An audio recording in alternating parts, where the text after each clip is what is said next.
flattering position. It's probably going to get uncomfortable pretty fast, but we're sitting on the deck. Mostly because we're running from the sun. This is the shadiest area right now. The sun, when the sun sets, it sets right in front of the house, and it goes right through the entire house. It goes through the window and it blinds you. You're trying to sit in the living room, so we're gonna sit out here on the pool deck. And I was hoping we could get on here and chit chat. I've been busy, and I've been working. Excuse me. Ugh. We've been working on a couple projects and just been really busy, and so we decided to take a little break today, and we went antique shopping and went to the Cracker Barrel, and just went and looked around. There's something blowing in the air because it's in my nose. But I thought I'd hop on and do a live. I wanted to do a live yesterday, and just the day got away from us, and so today I thought was better than better than any day, and so better late than never, as they say. But I thought I'd hop on. I hope somebody will pop on and have a conversation with me. I'd like to see how everybody's doing. I know, especially in farming, it makes a big shift when fall hits. It makes a big shift in like our schedules. It makes a big shift in the things that we need to get done. Of course, our favorite season is fall. Our favorite things to hunt come in season and fall, like squirrel and raccoon and deer, and I don't know what else, but those are our favorite things to hunt. And so those things come in season in the fall, and we finally get to hunt them. Actually, Andy is out hunting squirrels right now. So, and then later tonight he's going squirrel hunting, or coon hunting. I'm sorry. And so he'll be out and about. Hello, how are you? He will be out and about today. Like I said, he's hunting now. I've heard a few shots, so hopefully he's got enough squirrel we can make a good mess, make a good meal. If he does, I might do another video. Wonderful, I'm glad you're doing well. I might do another video. Eric, can you hear me well? I might do another video on how to skin and process squirrel if he gets any tonight. I'm doing well, thank you. Thank you, Eric.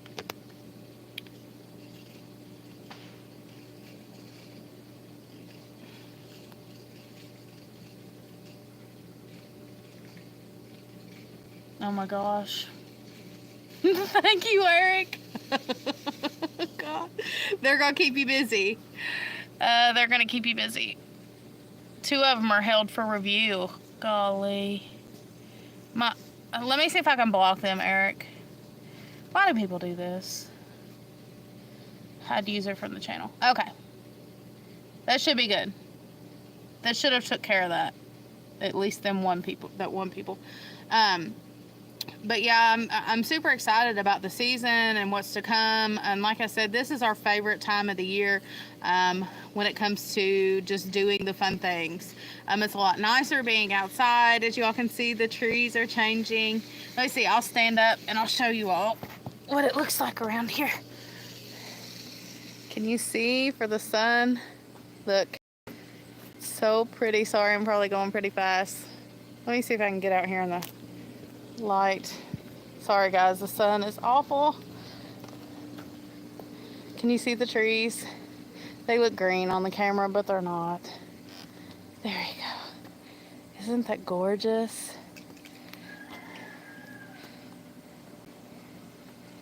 It's warm here today as well.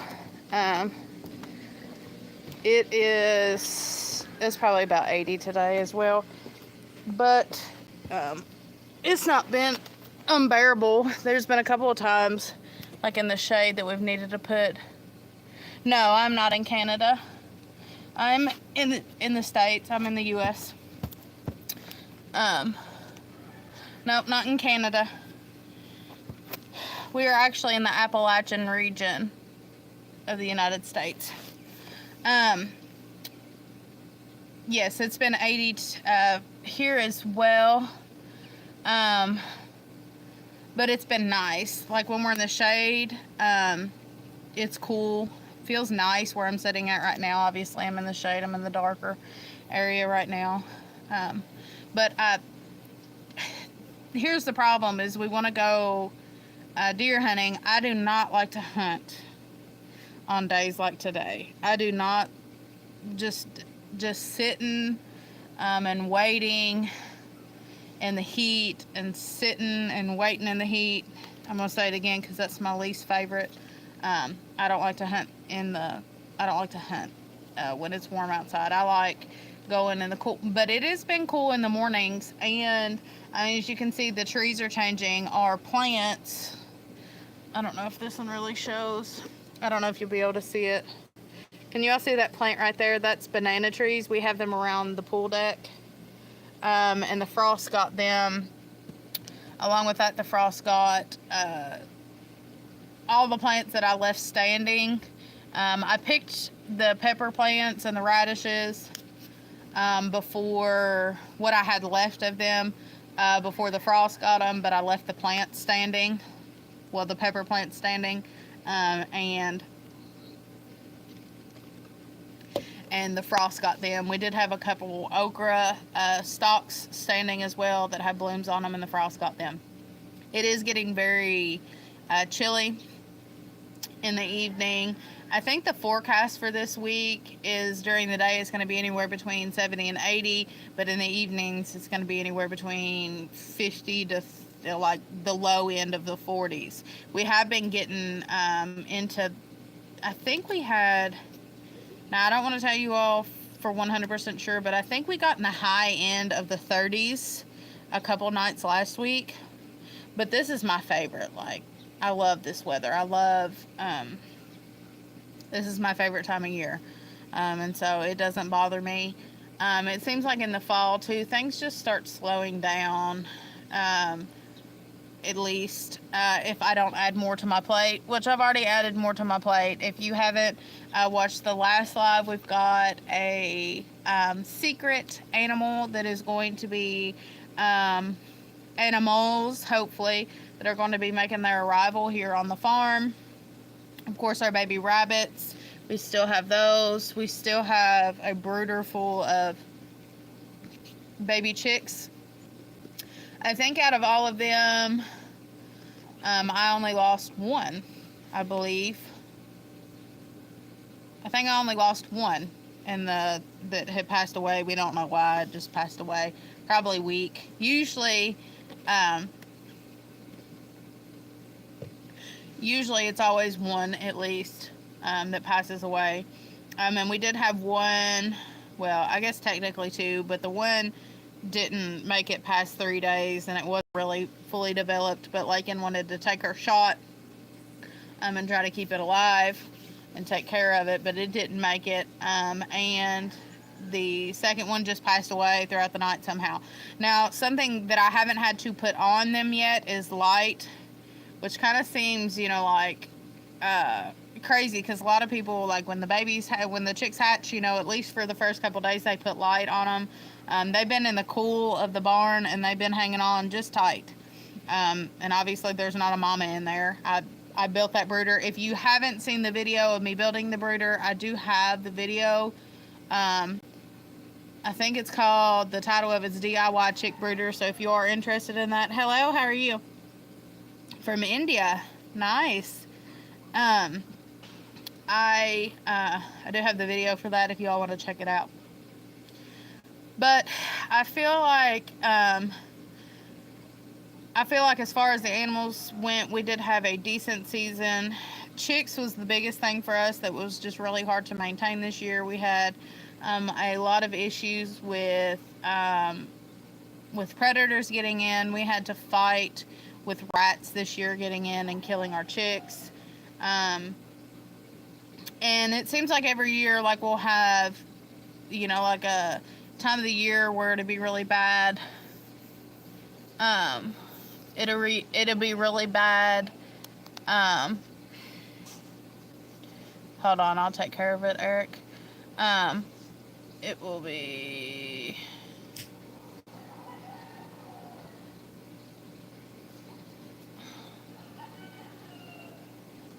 That should have took care of them.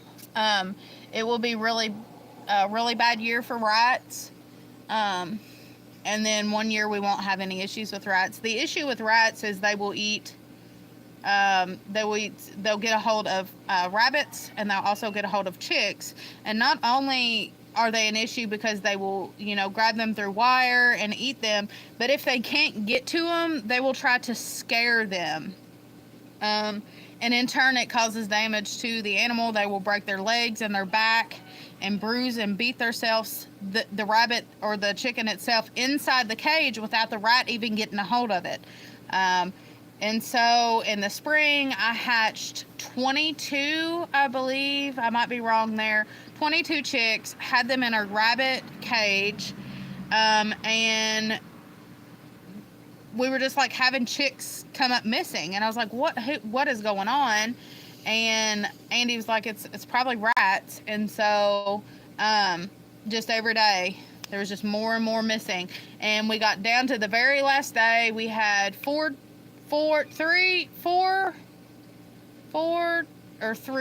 somewhere in there chicks left come in the very next day, and one was dead in the cage. I think 2 were missing, and the other one had broken its own leg. It's like its leg was just like broken.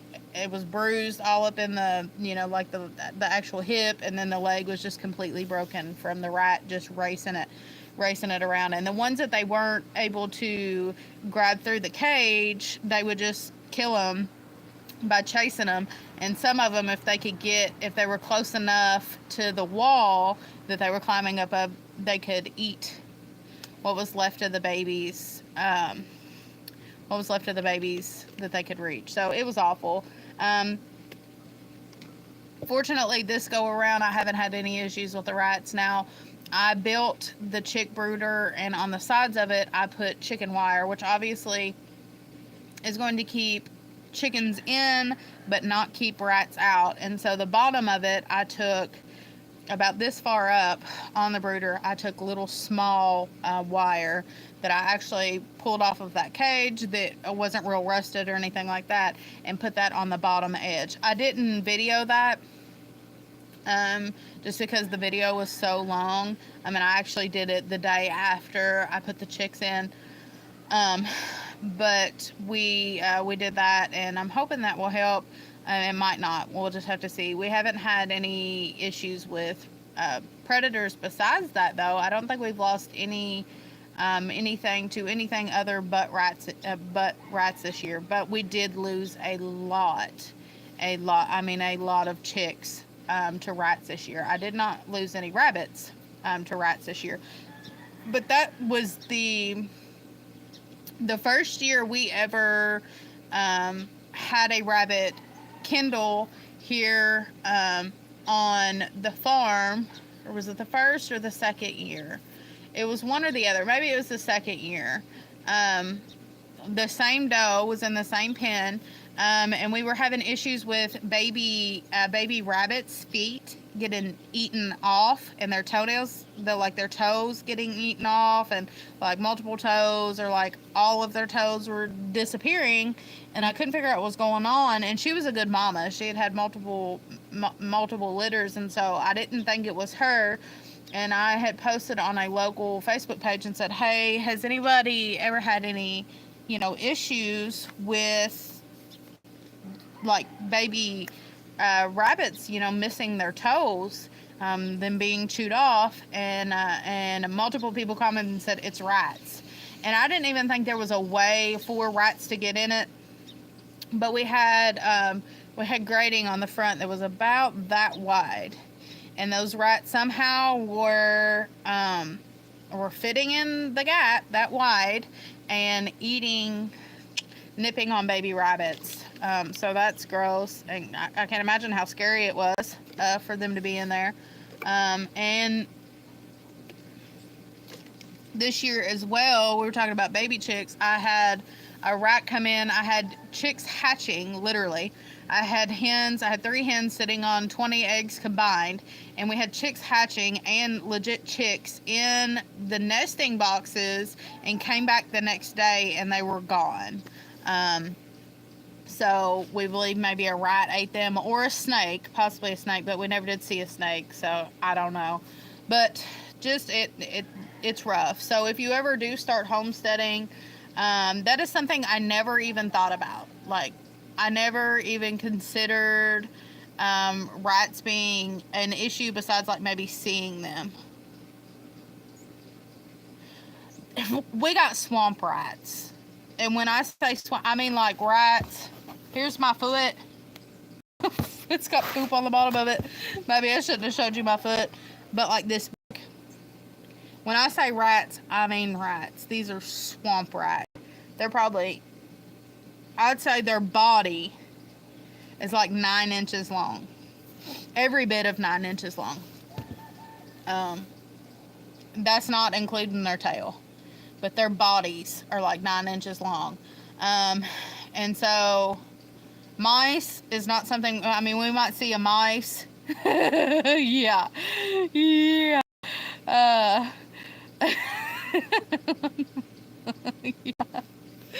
Yeah, I'm scared of rats and mice are my biggest fear.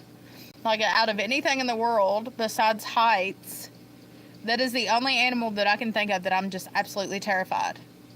I would rather see an alligator out here than a rat or a mouse. They scare me to pieces. I'll tell you what happened, and I never put it in the video. I don't think I did. I do have a video, though, where I was cleaning out the barn, and there was just, like, rats darting everywhere, and we taught our house dog how to kill them that day. We were seeking her, and we were like, and seeking her after them. And she learned how to rat that day. But we had a tomcat that took care of it for a while, and then he passed away, and we never did replace him because having to raise, you know, what people don't talk about is everybody says to get a cat for your rice and ripe problems, your mice and your rat issues in your barn. But the problem with that is that cats eat baby chicks too. And so you really got to, you know, really pay attention to that hound down there fighting a chicken. The chicken is outside of the fence, and she's got a toy, and she doesn't want that chicken. That chicken is just walking up the fence by her, and she's got a toy, and she doesn't want that chicken to get the toy, so she's barking at it like he's gonna steal it. But yeah, I was telling you. So it was a night. I've got the video. We were unloading hay at nighttime, and we had pulled the truck up into the barn. We were unloading the hay, and I look, and across the barn top, you know, like the rafters of the barn, there is the biggest rat I have ever seen. In my life. And I'm terrified. And I think that I re-recorded it. I don't think I left it in the video. But in the video, I was recording, and my eyes literally were like... You see me look up in the video. I don't think I posted it. I wish I would have now. I look up in the video like this, and my mouth flies open, and my eyes are this big, looking at this ginormous rat just climbing across, like over top of my head, you know, in the rafters. I about died. Because they're like my biggest fear. I'm terrified of rats and mice. But I'm getting a little bit better with it now because we see so many every once in a while. But here's the thing. This is what's really, really gross. Is when we didn't start seeing rats until we first got goats. I don't know what about the goats brought them in, because we don't feed the goats. We never fed the goats on the ground, obviously, besides, you know, well, we never fed them on the ground. They've always either had bowls or something like that. It would always go in the bowl, and then we did the hanging pails on the fence. But whatever, they would crawl. We had, I think, how many gallon? I think it was bigger than a 5 gallon, I think, or maybe it was a 5 gallon bucket that we would use for their water.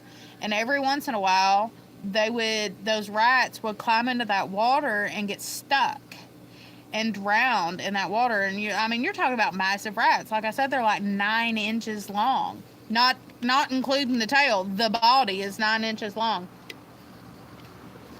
And they would get stuck in the water bucket and couldn't get out. And it was so nasty. And of course, like the goats wasn't going to drink it.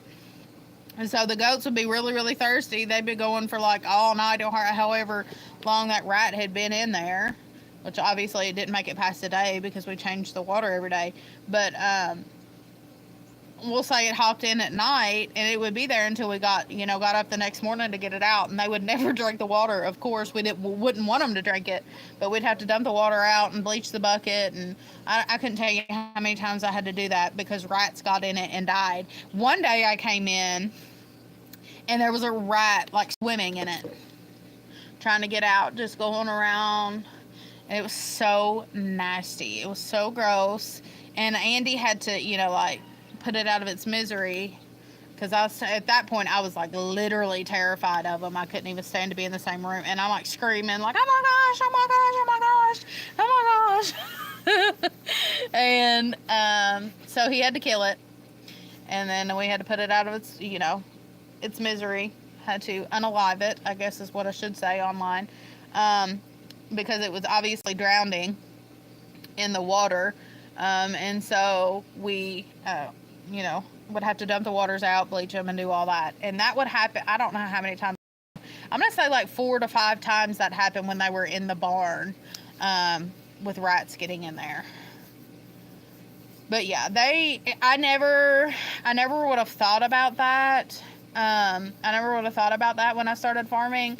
But honestly, as far as having bad issues with predators since we've gotten dogs. Now, before when we had dogs, when we didn't have dogs, foxes and possums was a big predator for us, especially with our chickens.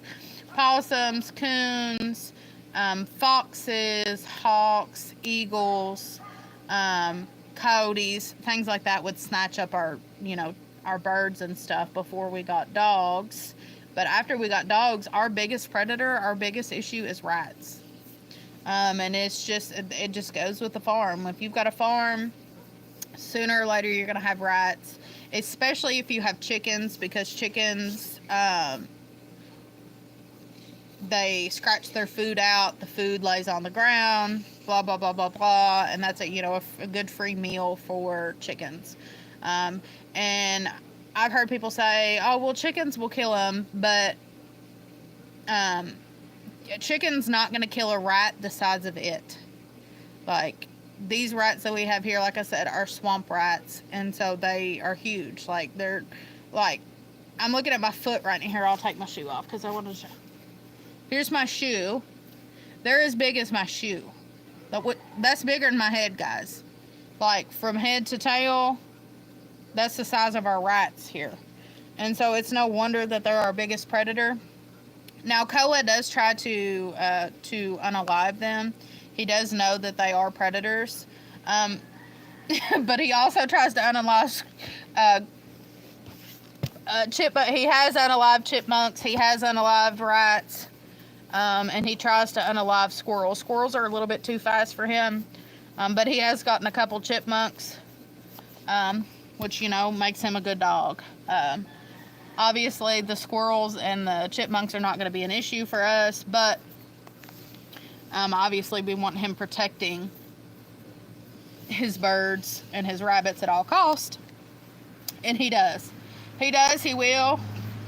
That's one thing I love about livestock guardian dogs. Here's the thing, is they know, like, we have rabbits here. But our livestock guardian dogs do protect our rabbits. You would think that they wouldn't know the difference between, like a rat and a rabbit, or a ground squirrel and a rabbit. But Koa loves the rabbits. He gets excited looking at the babies, and he knows that they're babies, and he does protect them. Which is, it's crazy to think like a dog protecting rabbits, but he does. He sees them as something he needs to protect. Katie is still learning. She's 6 months old. And she's still learning. The one thing I love to see though is when they hit about 16 months old, especially with the Anatolian and the Kangal. I've really noticed that you can really see a turnaround in their personality. They still have the puppy tendencies. They still look a little puppyish, but you can really see like a turnaround in their personality. You can see a maturity that they have in their eyes and their actions. You can see, that once they hit about 6 months old, they want to, run with the big dogs. They want to be, they want to, start doing a little bit of their job. And that's something we've really, I noticed it with Koa, which Koa is our first livestock guardian dog. But Katie has really, it's fun to watch them go through it. It's fun to watch them hit that 6 month mark and really see, that they're, maturing some.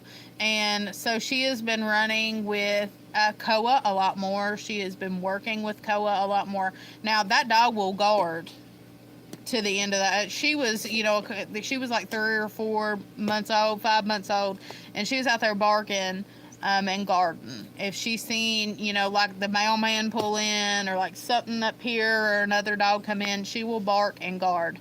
But I'm talking about like, really setting in with what her duty is, and it's really neat to watch. A good livestock guardian dog is worth their weight in gold. And me and Katie have been at odds from the very beginning. I've not really liked her or enjoyed her as much as I have Koa.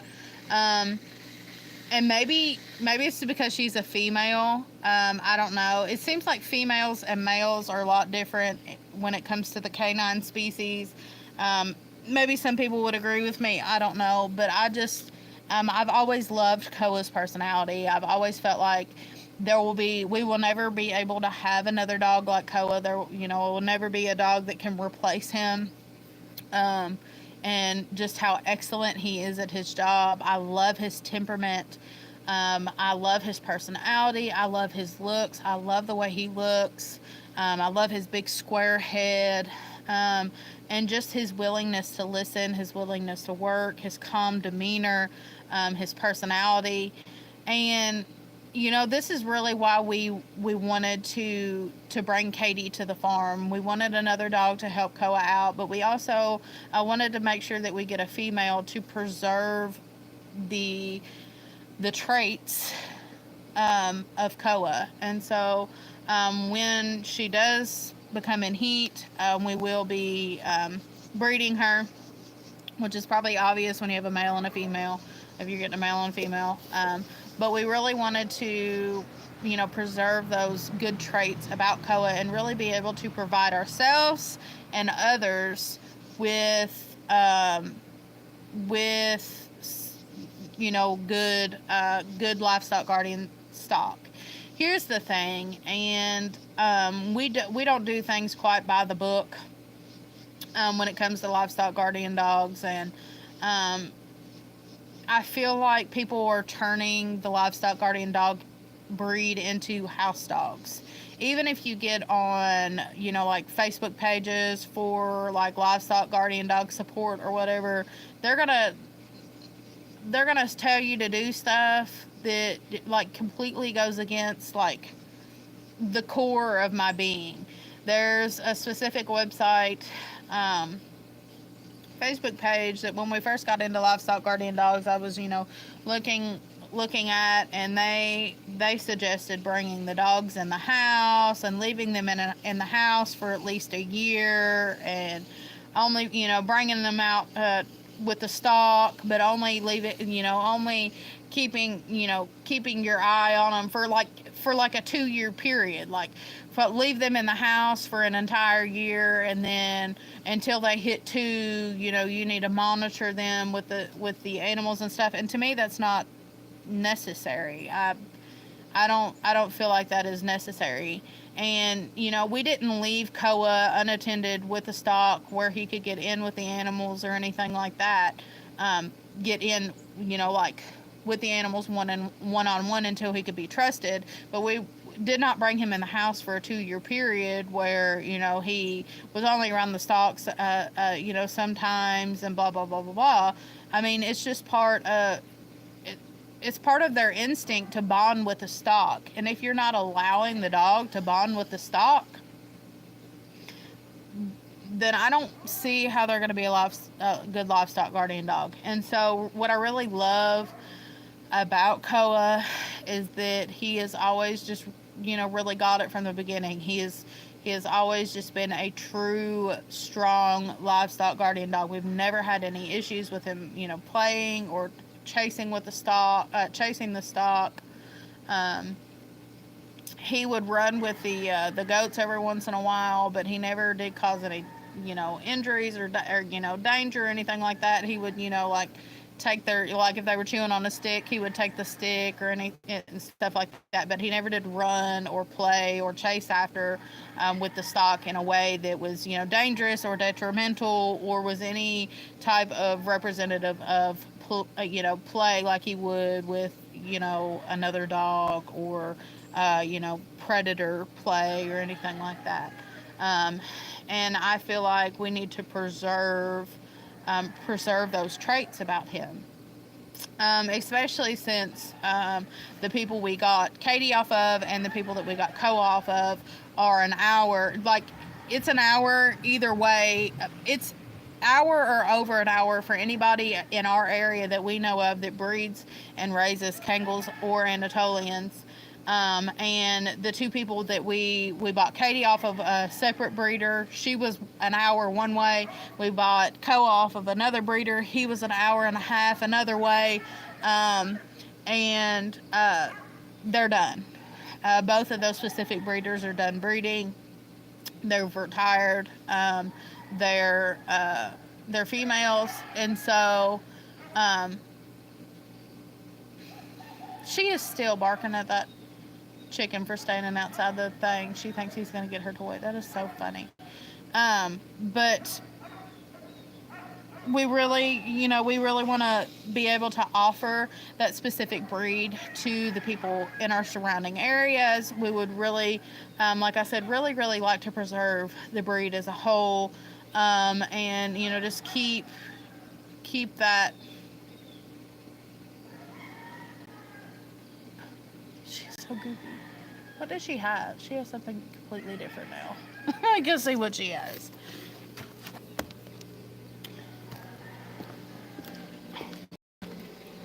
She's got a bowl or something. She's so funny. What are you doing? Oh, no, I thought it was a bowl. It was Katie. Let me flip it around. Oh, it's not going to focus. Okay, you see them?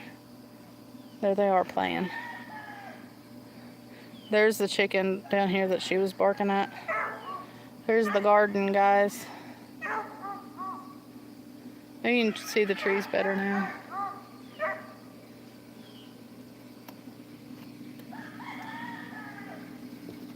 There's the pool. Looks like we got alligator in it, but it's just leaf, so we got to get the cover on it. But we're really trying to preserve just the wonderful traits about Koa, what we really like about him, and really being able to produce true livestock guardian dogs that are not sissified. It's about the best way I could put it. That are not raised in the house and babied till they can no longer do their job. We're not raising house pets. So, They're going to be true, livestock guardian dogs. And I can't wait to be able to provide that for our community. And I can't wait to be able to have some pups and be able to have them for ourselves as well. And maybe, keep a few back depending on how many we have. But that's a future goal. I'm going to be I wanted to go ahead and inform you all, I do have a video coming out sometime this week. You said I'll buy one. I would love it if you all got one. For sure. I would love it. Honestly, they make wonderful dogs. I do have a sponsored video coming out here soon. We are working on a sponsorship. I've got the unboxing coming out, and then probably next week I will have a setting up the product coming out. And what else is coming up? Oh, we've got our surprise animal coming up. Hello, how are you, Wilbur? We've got our you know what's funny to me is your tag is Puma the pig, but you really missed an opportunity there. You just really missed an opportunity there. And I think you know what I'm talking about. I think about that every time that I see you. It's like your tag is Puma the pig, but your name is Wilbur. You really could have done like Wilbur the pig. You said Wilbur the pig. You really just, it was a missed opportunity that I feel like should have been taken. I should have been taken. You know how I remember your name, which I love the name Wilbur. I think it's so cute. But it's because your tag says Puma the pig. It's the pig. That'll do, pigs. That'll do. It's because it says the pig, and then it hits me. The pig. Wilbur the pig. And so, yeah, you really just missed an opportunity there.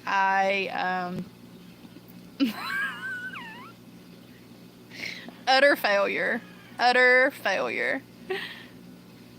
I say that to my co-worker when they annoy me. And that's what they did. That'll do, pigs. That'll do.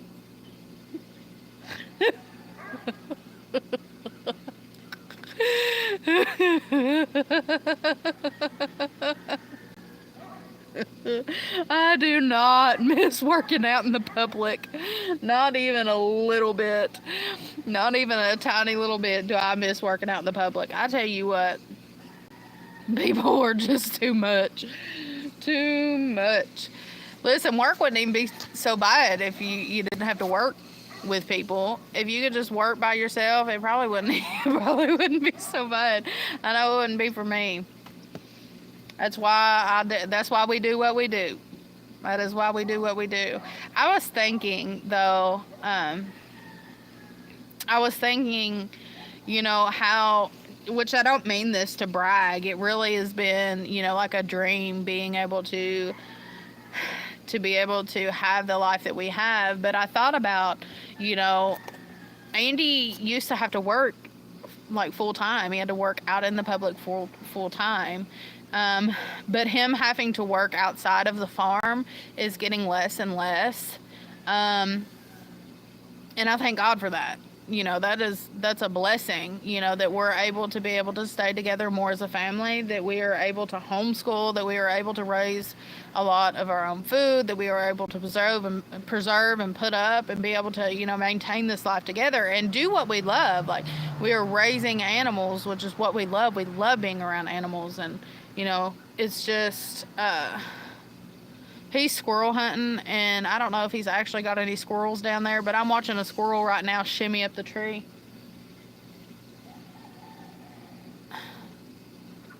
I'm going to sell feet pics so I don't have to work anymore.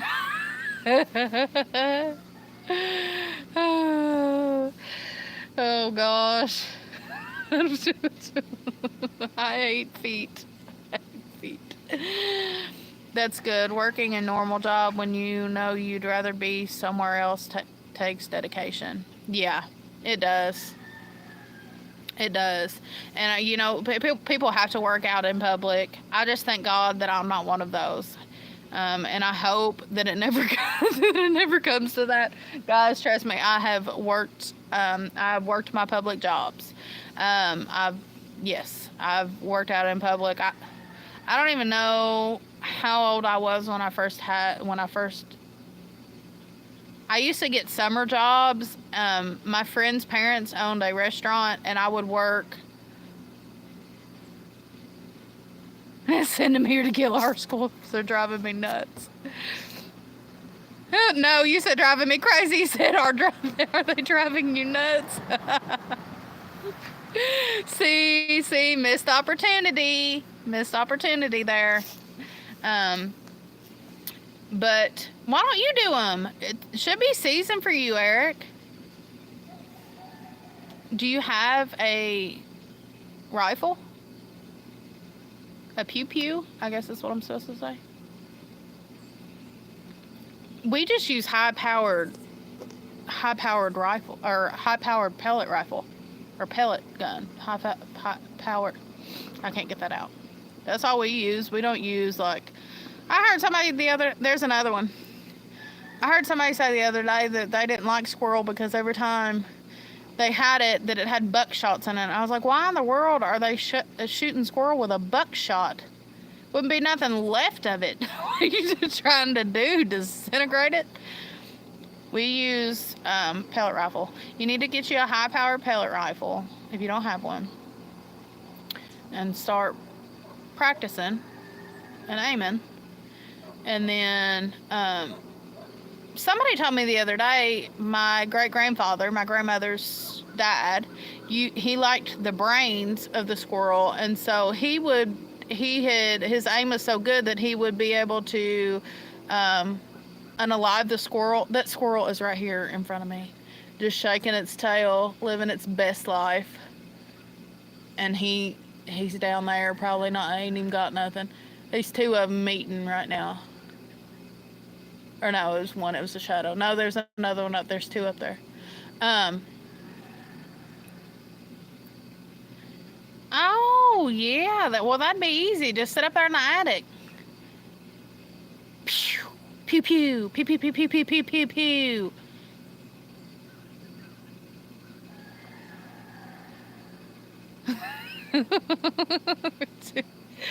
They're really, really good. I talked to your wife the other day about squirrel. She was asking me about rabbit, and I talked to her about squirrel. But they're really easy to process, and they taste really good. You just need, you need to cook them with butter to keep them, good and moist. They'll dry out quick on you. I can't even remember what I was talking about.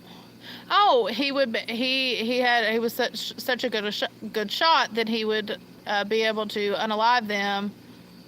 Yeah, Jennifer.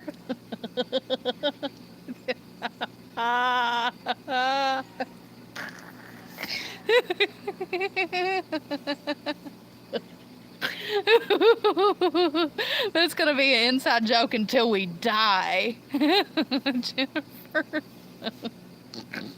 Yeah, your wife Jennifer. Squirrel is good, Wilbur. I'm gonna tell everybody you got two wives. I'm gonna tell them. I can't even remember what I was gonna say. Squirrel's really good. It tastes really good. You can use squirrel pretty much like you can use rabbit. Pretty much in anything. We like to fry it. My favorite way to have it is fried, like you would fry chicken. And we do not eat the brain or the head or anything like that, but we just eat the regular parts of the squirrel. But we like to fry it and have it with fried taters and biscuits and gravy. I'd be dead before I knew I was dead. Probably with that pew-pew.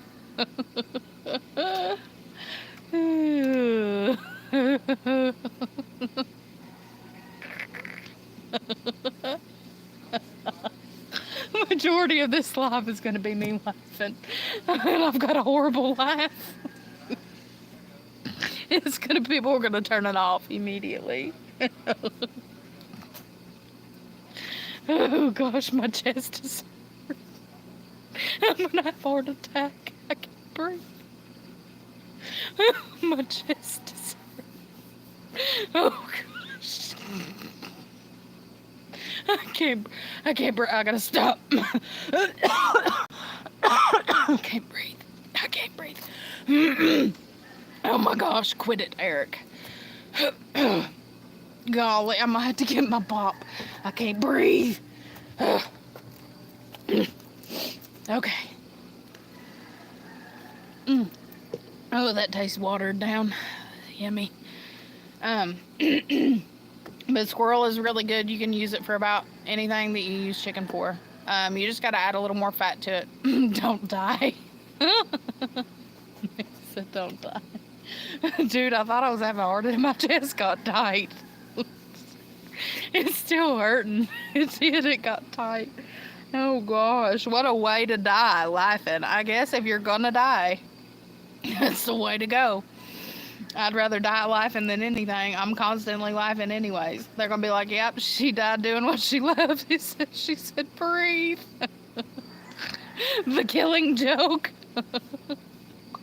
Oh, it hurts. It hurts my chest. Oh gosh.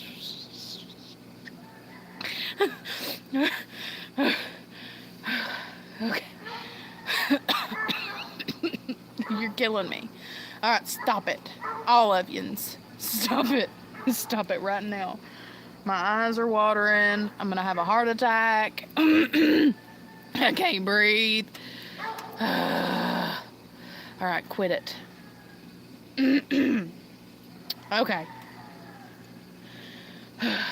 Yeah, if I die like that, they're gonna be like, yeah, she died doing what she loved. She died doing what she loved. She died doing what she does 99% of the time. Hey, dude. Hey. What are you doing? Nothing. You got a water balloon? Yeah.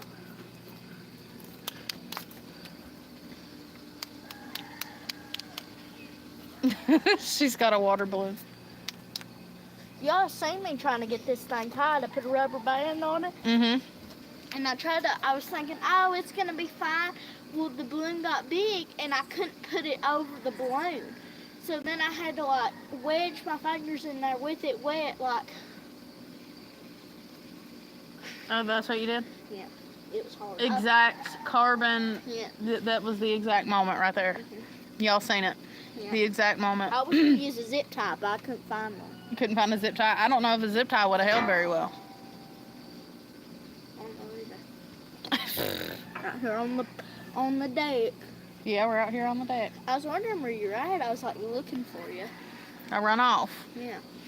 Because you was sitting down there in the barn, I kept looking at you, and you was like, oh, you ain't down there in the barn anymore. Mm-mm. And I come outside, and Tilly seen me, and she's like, ruh, ruh. And then I looked over and seen your hat, so. Oh, seen the hat. The hat gave me away. I was trying to hide. I'm just kidding. I wasn't trying to hide, but, well, guys, we've been on here 48 minutes, and I've talked about absolutely nothing, that mattered, probably. Spent the end of it almost having a heart attack, so. Really? Yes, I couldn't breathe. So, I think we're going to hop off here. What do you say? I left my water balloon. What are you supposed to say to them? Bye, I love y'all. She said, what'd you say? I love my water balloon. Oh my gosh. Alright, peace out, y'all. Bye, I love y'all. Good night. See you later. Bye-bye. Thank you for Bye. hanging out. I appreciate it. We'll see ya. We'll see ya on the next one. The lighting's so bad. On the next one. Bye-bye. Bye, I love y'all. Bye, y'all. Good night, Jennifer. Good night, She said Jennifer. Good night. Night, y'all. Love y'all.